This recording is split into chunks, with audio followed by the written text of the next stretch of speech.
Wanda Engel, ex-ministra de Assistência Social, diretora do BID, consultora da Sinergos, um currículo espetacular e de um legado do mesmo tamanho, a qual, Wanda, eu tenho a satisfação de conhecer há muitos anos e tenho ainda a satisfação de te considerar uma amiga querida, e não só uma amiga querida como pessoa, mas uma amiga querida como jornada, que estivemos juntos em alguns projetos, em algumas batalhas. E nós vamos falar um pouquinho sobre essas batalhas aqui hoje. Bom, eu quero dizer que o prazer é meu. Eu agradeço muito essa oportunidade, porque é um prazer realmente, quer dizer, estar com vocês, estar em Goiânia. Eu não sei se você sabe, mas eu sou cidadã de Goiás. Então, é como se eu estivesse realmente na minha segunda terra, tendo a oportunidade ímpar, né? Não só de trazer o livro, mas de conversar sobre essa trajetória, que, sem dúvida nenhuma, você é uma das pessoas importantes dessa trajetória. Obrigado, né? Nós tivemos vários momentos muito importantes, principalmente ligados à aprendizagem. Você, sem dúvida nenhuma, é o ícone dessa luta, e é um prazer ter estado com você nessas ocasiões e estar agora, né, em que a gente está fazendo mais ou menos um balanço desse caminho. Wanda, em relação a esse balanço que culminou, vamos dizer assim, que convergeu para um livro que conta não só a sua história como pessoa, mas como agente público de inovação, de repercussão, de impacto através dos projetos e programas que propôs ao longo de toda essa carreira que é vitoriosa. Livro esse que tem como seu principal mote ou a sua dedicado ao debate da pobreza e desigualdade. Dá para superar. Então, assim, gostaria que você contasse um pouco para as pessoas aqui que assistem e que compartilham as questões da TV IPAC para que eles possam conhecer um pouco mais, não só da Wanda Engel como pessoa, da Wanda Engel que fez PhD e teve todas as suas dificuldades relacionadas a isso, da Wanda Engel que foi ministra, da Wanda Engel que foi diretora do BID e que é consultora hoje, que transfere a sua experiência para outras organizações e para outros governos na área de educação e de assistência social. Wanda Engel, mãe de 3 filhos e de 5 netos. Poxa, esse também é um dos feitos maravilhosos, porque criados no bojo de tudo isso, né? Quer dizer, aproveitando esse momento, como é ser mãe de 3 filhos, também tocando todos esses projetos que ao longo da sua vida te moveu? Bom, vamos começar. Por que a razão de ser de eu escrever? Né? Primeiro que foram muitos anos. Né? Eu comecei com 18 anos, então mais de 6 décadas dedicada a essa questão. E a questão da minha vida foi essa inter-relação entre educação e desenvolvimento social. Quer dizer, até que ponto ou qual é o papel da educação nas oportunidades de mobilidade social dos membros das famílias pobres. Quer dizer, eu nasci numa família que eu diria que era classe média baixa, mas pai e mãe sem escolaridade, só até a 4ª série. Meu pai era mecânico, e aí meu pai fica doente. E a família fica, eu, minha mãe, meu pai, minha irmã e minha avó, com a pensão dele, que era um salário mínimo. Então, a gente tinha uma renda mensal per capita de menos de meio salário mínimo. Isso caracterizaria a pobreza absoluta. E foi através da educação que a gente conseguiu dar a volta por cima. Quer dizer, minha mãe foi estudar quer dizer, na verdade, eu, pessoalmente, sou um exemplo de que, sim, é possível superar a pobreza e a desigualdade. Só que eu podia ser o que eu costumo chamar de espermatozoide cultural, quer dizer, de 3 milhões que vão lá correr, um deles só que chega, o resto fica pelo caminho, né? Porque tem muito isso, né? Você pega um exemplo e diz, olha, é possível. Mas eu tive na minha vida a oportunidade de, quer dizer, desde na área de educação, depois de desenvolvimento social, de ver que isso é possível, realmente é possível, para um grande número de famílias, desde que tenhamos políticas públicas assertivas, políticas públicas com impacto. É possível. E aí, nós como brasileiros, nós temos a prova disso, né? Quer dizer, a gente teve uma evolução das políticas de combate à pobreza, que começa com a Constituição. Quer dizer, antes disso não havia política, né? Havia ações quase que filantrópicas, individuais, sim, etc. Mas, como política, ela surge com a Constituição, em que a proteção surge como direito do cidadão. E daí a gente tem Lei Orgânica de Assistência Social, Estatuto da Criança e do Adolescente, movimentos dos quais eu fiz parte, né? Tenho orgulho de ter feito parte, mas enfim. E começam os programas que ao invés de tratarem das consequências da pobreza, dos sintomas, né? Quer dizer, é pobre, não tem comida, dá comida, é pobre, não tem, dá isso, né? Bens, né? E diz que a pobreza, na verdade, ela começa economicamente, né? Não ter condições de se manter, de sobreviver, de viver com dignidade. Então, começam os programas de transferência de renda, né? Benefício de prestação continuada, depois os programas condicionais, né? Os programas de transferência condicionada de renda, que diz o seguinte, quer dizer, imediatamente a gente pode trabalhar com dinheiro, mas para essa família sair a longo prazo da pobreza, é preciso que as novas gerações tenham oportunidades no campo da saúde, no campo da educação. Então, para que a família receba esse benefício, é preciso garantir que as crianças tenham uma boa saúde, que as crianças estejam inseridas no processo educacional. Então, se avança nesse sentido, né? Para isso, começa a necessidade do cadastro único, enfim. A gente evolui nisso na busca de portas de saída, né? Então, o programa como é que se chama? Brasil Sem Fome, não, Brasil Sem Miséria, né? Além da distribuição, além das condicionalidades, tenta, quer dizer, de alguma forma, construir portas de saída. Com essa evolução, a gente, na faixa, no período de 2000 a 2010, a gente tem um milagre social brasileiro. Quer dizer, 2000, quando começam as transferências, sim, quando começam os produtos, os programas como o Alvorada, né?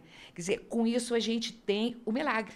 23 milhões saindo da pobreza. Wanda, falando no programa Alvorada, do qual também tive uma participação, mesmo que pequena, porque fiz a direção desse programa para o Tocantins. Explica o que programa é esse, de forma muito sucinta, mas assim, quais foram os resultados a partir dele? Porque foi, na minha concepção, é um recorte muito importante para a questão da avaliação dos municípios a partir do seu IDH e das necessidades que ele tem, dependendo do seu IDH. Eu vou chegar a isso. Só que eu queria só terminar a evolução, porque foi um milagre, né? Sim. 51% da população não saiu da pobreza, mas a classe média era de 51%. Só que na primeira crise econômica, né, 2015, que depois vem com pandemia e depois com uma política que se esvaiu, né, volta, né, as pessoas voltam à situação de pobreza. Então, a gente tem uma saída meio ioiô, sobe e desce, né? Ou seja, o nosso grande desafio hoje é fazer com que essas políticas sejam mais efetivas. E eu diria que um caminho para a efetividade dessas políticas é dar uma base territorial. Porque a política de assistência ela é necessariamente interdisciplinar, né? Você tem que juntar educação, saúde, assistência, trabalho. Só que você pode articular isso, assim, vamos dizer, articular a política, mas a integração, de fato, se faz na concretude do território. Então, o Projeto Alvorada foi isso, quer dizer, juntava 9 ministérios nos municípios de mais baixo IDH do país e dava todas as condições para o prefeito, para a autoridade local implantar aqueles programas. E esses municípios, que eram praticamente 40% dos municípios brasileiros, hoje são 5%. Poxa, esse é um resultado. Esse é um dado assim, absolutamente importante. Porque absolutamente importante e palpável. Isso. E acho assim, os resultados, os impactos, eles devem, e também na política pública brasileira, muitas vezes a questão da mensuração desses impactos ainda é muito deficiente. Isso, e à medida que você pode mensurar, você pode novamente reorganizar a política e trazer propostas que venham de encontro com a necessidade territorial. Exatamente. Só que acabou o Alvorada, né? Só que a política de assistência fala em territorialidade, mas ela não explicita o que ela entende como territorialidade. Então, quer dizer, ou seja, há necessidade, a gente desenhou programas efetivos, mas há necessidade da gente aperfeiçoar esses programas, né? Então, nós temos, por exemplo, um programa de apoio à família, o PAIF, né? Só que o PAIF tinha que começar com um plano de desenvolvimento familiar. A família mesmo projetar o seu futuro, né? Porque é o seguinte, uma das consequências da pobreza é que você perde a capacidade de projeto, a capacidade de futuro, né? Porque é a vida severina, né? A vida, cada dia você tem que garantir a coisa.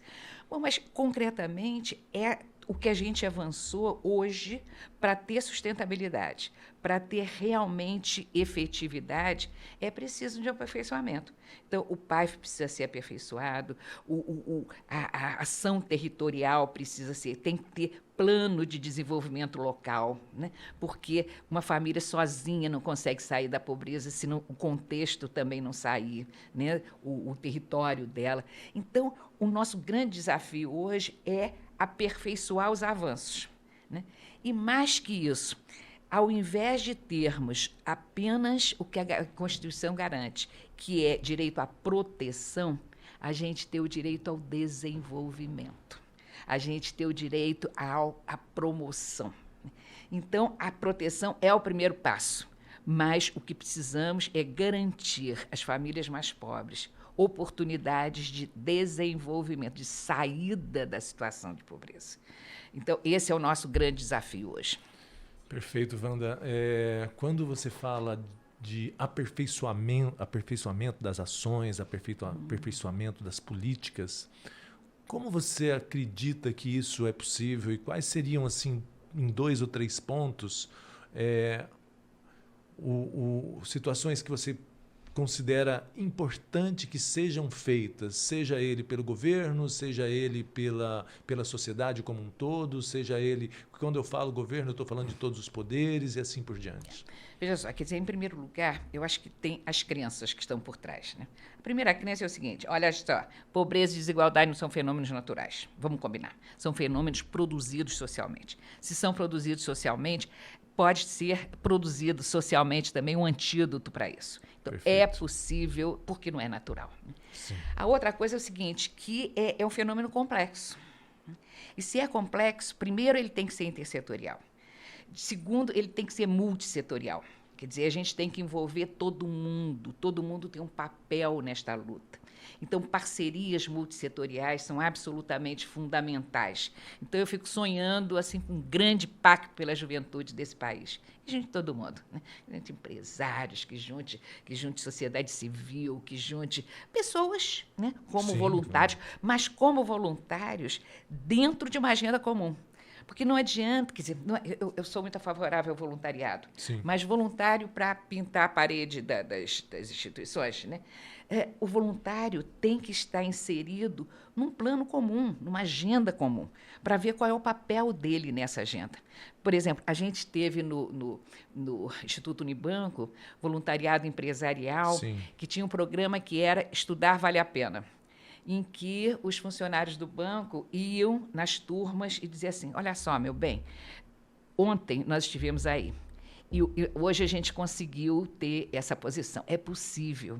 Então, era um modelo positivo para aquelas crianças, né? Então, só a oferta do modelo era uma contribuição enorme, né?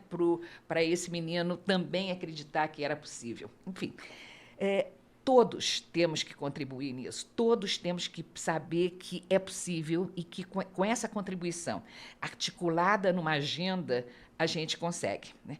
Mas uma agenda comum não é fácil, né? A estrutura de uma parceria multissetorial não é fácil, mas é possível. Nós tivemos no Pará, agora há pouco tempo. Exatamente isso. Eu ia perguntar, ia colocar fazer essa questão.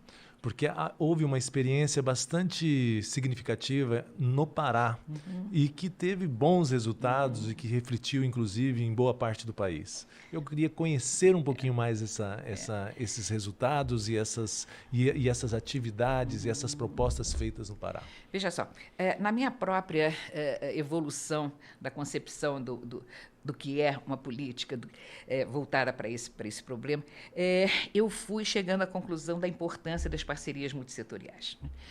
Aliás, eu sou, desde sempre, enfim, consultora do Sinergos, que é um organismo internacional, uma ONG internacional, que o sentido básico é o seguinte: parcerias para diminuir a pobreza. Então, a questão das parcerias sempre teve, tanto que a ONG, a primeira coisa que eu fiz nessa área foi criar uma ONG no Rio que se chamava Roda Viva, né, dentro dessa ideia. E aí o Sinergos vinha identificando e construindo conhecimento sobre parcerias multissetoriais. E eu vinha acompanhando e ajudando isso. E aí eu resolvi, bom, vamos praticar isso. Aí propus ao governo do Pará, que estava, quer dizer, na verdade, o BID foi oferecer um empréstimo na área de educação. Aí eu disse para o governador, dinheiro novo, vamos fazer uma parceria para o melhor uso desse dinheiro, para que esse dinheiro tenha mais efetividade. Vamos fazer um pacto pela educação do Pará? E aí ele topou. Então, nós funcionamos no que a literatura sobre parcerias chama de organização estruturante.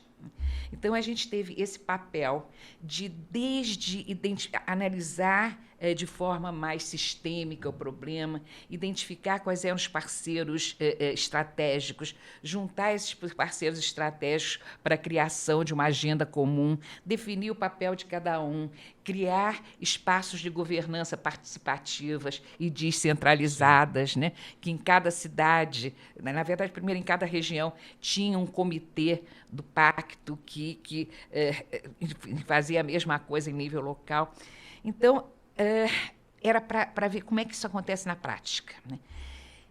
E aí, 2 anos depois do projeto ser implantado, teve a primeira medição de IDH. De IDH, não, de IDEB. O Pará, que estava na rabeira, era penúltimo, né? Subiu 4 posições. Em 2 anos, 4 posições. E nós estamos falando de educação. Nós estamos falando de educação. Estamos falando de uma fábrica, de uma indústria. Cujos resultados são sempre, né? E aí aconteceu um fenômeno, porque criança, quer dizer, filho bonito tem uma opção de paz. Sim. Né? Aí havia eleição, o governo, essa era a boa notícia, então o pacto começou a ter cara de chapa branca, o próprio governo queria se assenhorar. A proposta era, inclusive, de transferência de tecnologia, mas ainda estava verde para isso, né? Mas eles disseram, não, a gente toma conta disso, tomou conta disso, e 2 anos depois o índice tinha baixado de novo. Então, a questão da sustentabilidade é uma questão absolutamente fundamental.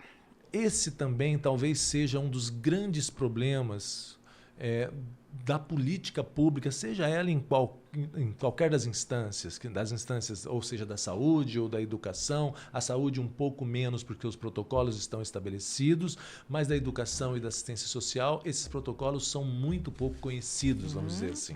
Ou inexistentes, né? Ou inexistentes. Em alguns casos. Né? E, Wanda, um pouquinho mais atrás, o que você...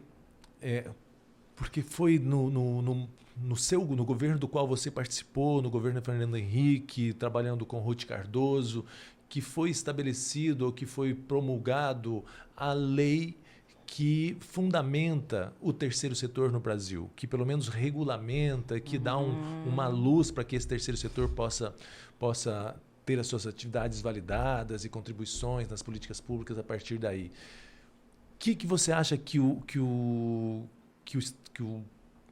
que a lei que fundamentou as questões relacionadas ao terceiro setor contribuiu para o país, incluindo as organizações sociais de uma forma mais efetiva nas políticas públicas a partir desse momento? Há uma coisa que precisa ficar bem clara, é que eu e Dona Ruth tínhamos campos diferentes de atuação. Né? Sim. Eu era governo, Dona Ruth era sociedade civil. Então, o papel da Dona Ruth na regulamentação do terceiro setor, inclusive a criação das OCIPs, etc., eu funcionava mais, eu diria, perifericamente do que no centro da questão. Em contrapartida, a parte de governo, essa sim era sob minha responsabilidade.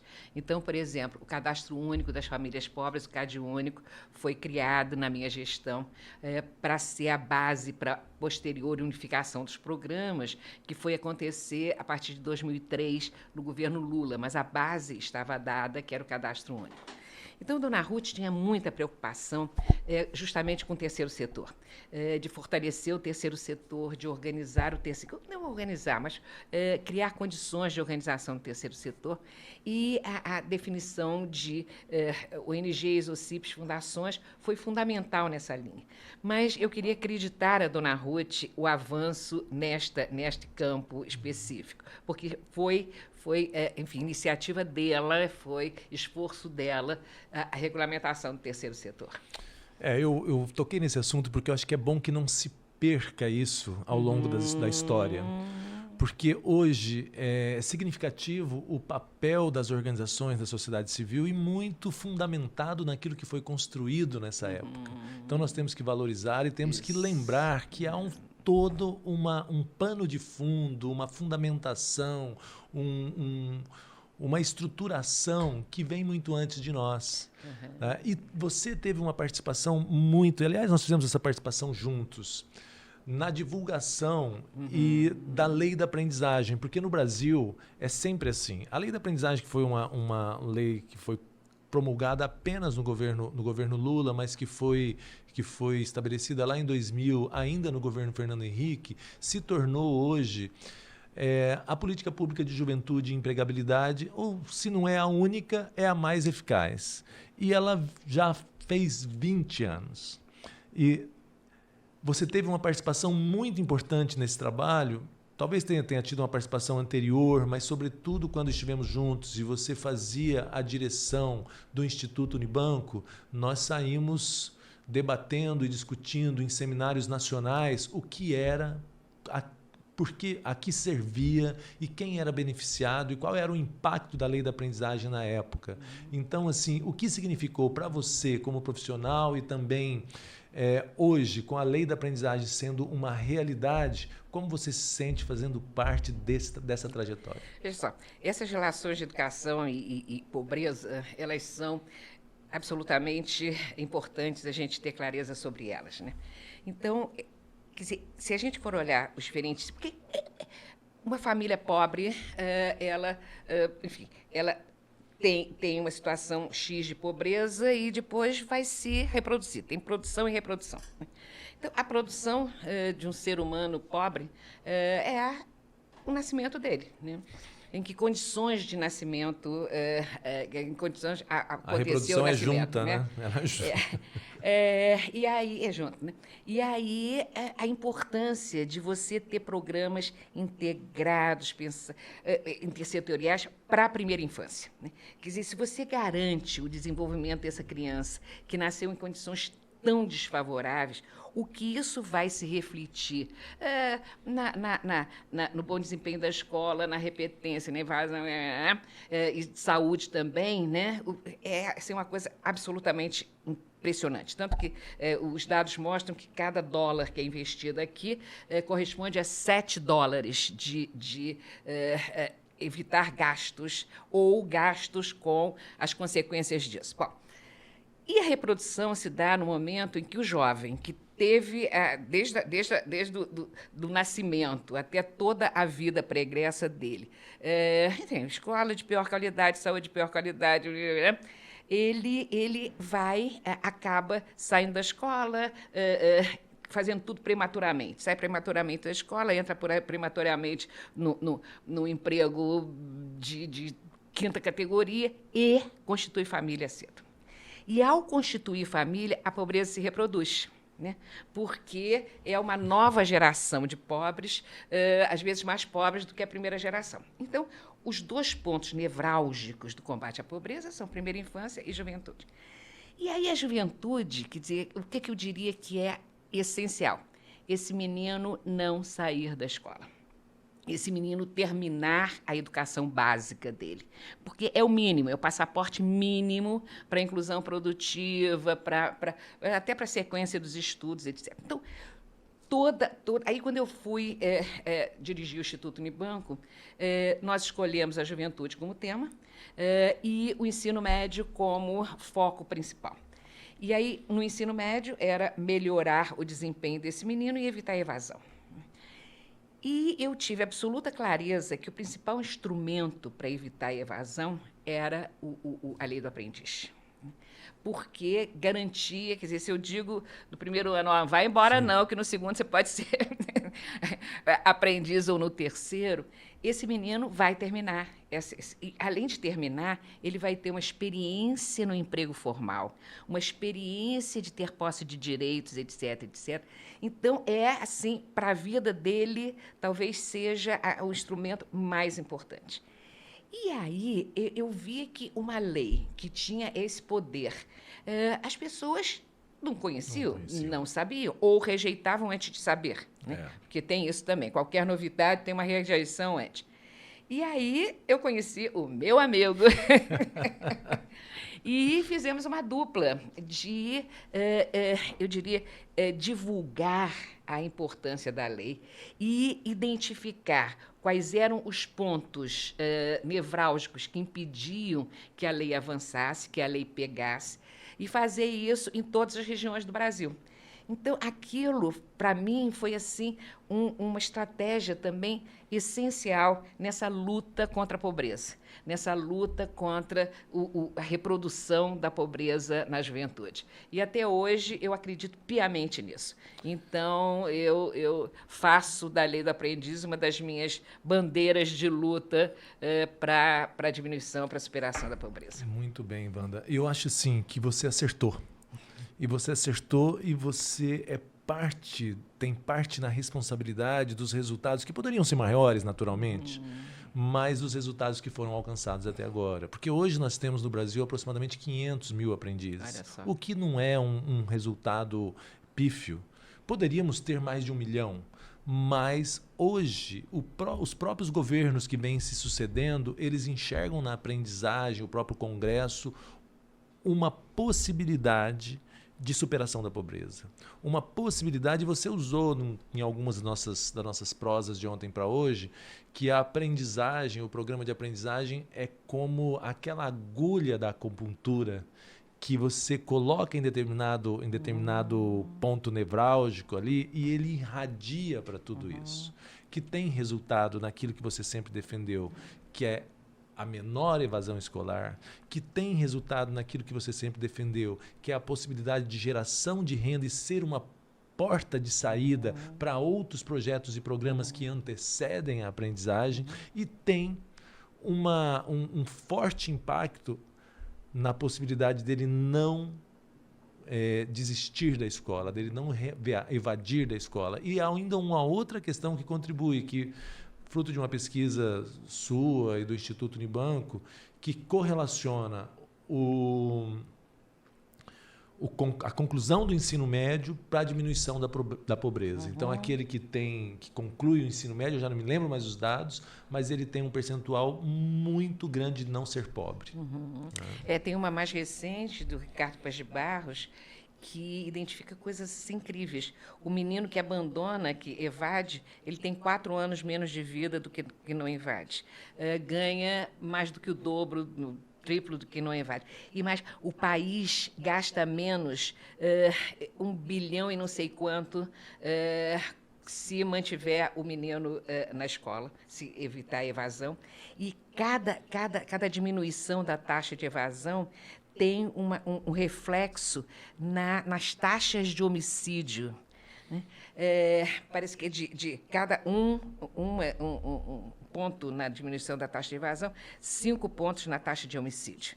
Então, é assim Eu até, porque É escandaloso, escandaloso, né? É escandaloso os as dados, possibilidades que isso, podem ser positivas ou negativas isso. com a questão da evasão e aquilo que políticas integradas, políticas públicas integradas podem fazer com pouco esforço, inclusive economizando dinheiro público, inclusive resolvendo parte do problema. Eu sempre defendo que esse tipo de programa e de projeto, ele resolve parte daquilo que é o buraco da Previdência, porque quando você coloca um jovem para gerar renda, ele é um trabalhador que vai contribuir para que aquele que está se aposentando. Então você cria um ciclo virtuoso nesse processo.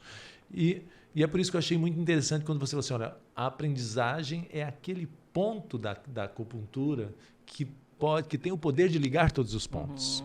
Eu achei isso de uma sensibilidade imensa, sabe? Acredito mesmo.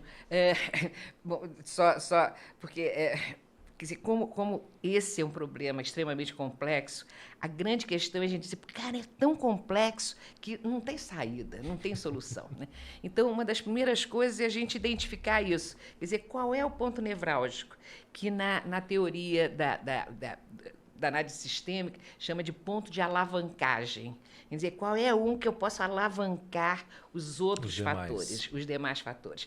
Então, a questão da evasão, quer dizer, essa conjugação, né, da aprendizagem como instrumento de diminuição da evasão, eu acho que é um ponto de alavancagem. Eu acho que é aquele meridiano da acupuntura que vai se irradiar para uma série de outras coisas. Mas, Wanda, agora tocando aí, também falando da sua trajetória, e a gente sabe que segurei você um pouquinho mais na aprendizagem, porque você fez essa colocação, e é onde eu me dedico há 25 anos na questão da empregabilidade juvenil, em todos esses projetos que venham para ascender, e a gente conhece esses impactos, conhece tudo aquilo que pode ser gerado a partir da aprendizagem, por isso eu segurei um pouquinho mais você nessa questão. Mas tem uma questão, a participação das organizações do terceiro setor nessa malha social, nesse emaranhado de situações, qual é a importância que você vê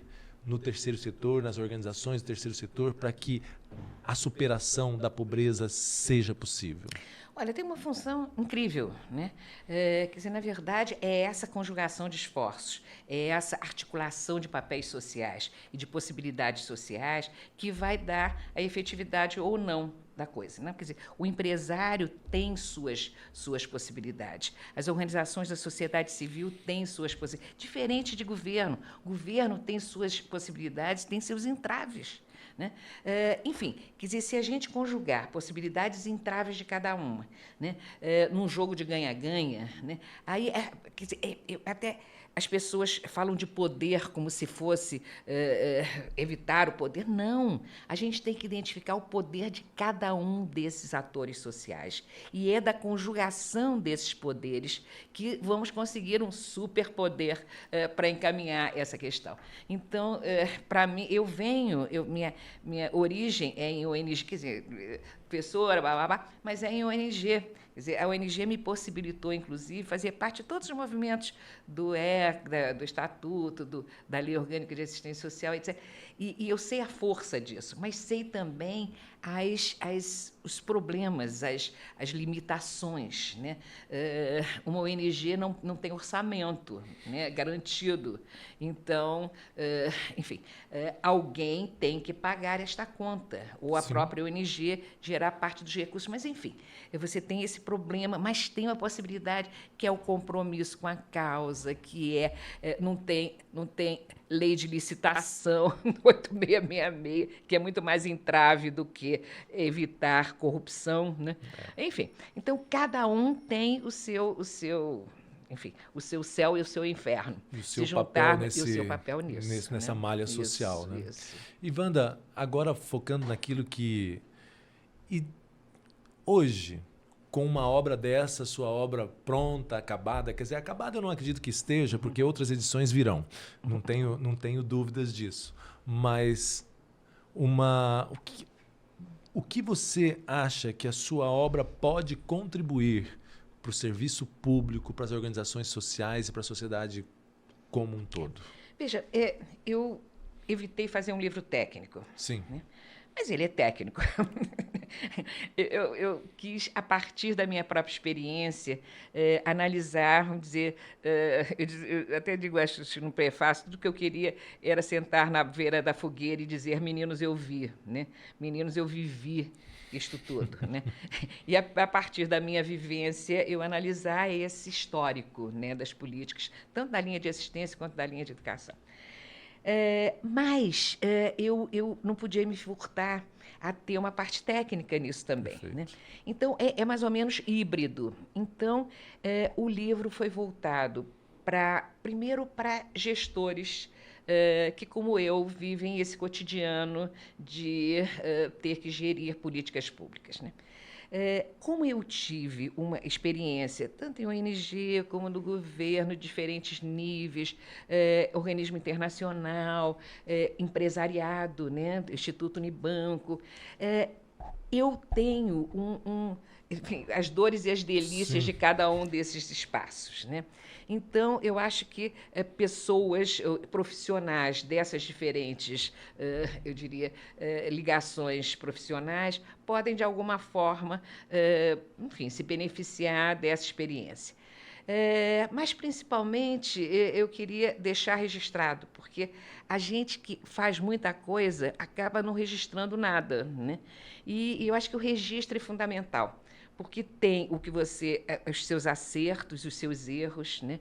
As suas vitórias, as suas derrotas. Às vezes a gente aprende muito mais com as derrotas do que com as vitórias, né? E que isso pode ajudar as pessoas de diferentes campos, a pensarem, quer dizer, não para copiar, mas para, de alguma forma, usar aquilo como material de reflexão. Essa era a minha intenção.